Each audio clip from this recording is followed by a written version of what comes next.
டாக்ஸினால் எங்கள் வாழ்வாதாரம் பாதிக்குதுங்க. திருச்செங்கோடு ஃபுல்லாக பார்த்தீங்கன்னா கிட்டத்தட்ட ஒரு 500 குடும்பத்துக்கு மேலே ஆட்டோ ஓட்டிகிட்டு இருக்கிறோம். 500 குடும்பம் இதை நம்பி தான் பிழைச்சிட்டு இருக்கிறோம். ஆனால் சட்டவிரோதமாக இந்த பைக் டாக்ஸி ஓட்டுறதுனால எங்களுக்கு வாடகையே வரதில்லைங்க. நாங்கள் ரொம்ப பாதிப்பில் இருக்கிறோம்.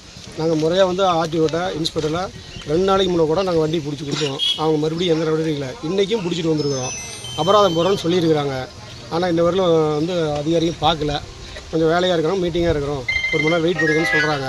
அது முடிஞ்சதுக்கப்புறம் அவங்க என்ன நடவடிக்கை இருக்கிறோம் பார்க்கணும். இந்த நடவடிக்கை எடுக்க அப்படின்னா நாங்கள் அடுத்த கட்ட நடவடிக்கையாக ஒரு அடையாள வேலை நிறுத்தமோ உண்ணாவிரதமோ இருக்கலான்னு சங்கத்தில் கூட்டத்தில் பேசி முடிவு பண்ணி நாங்கள் அறிவிப்போம்.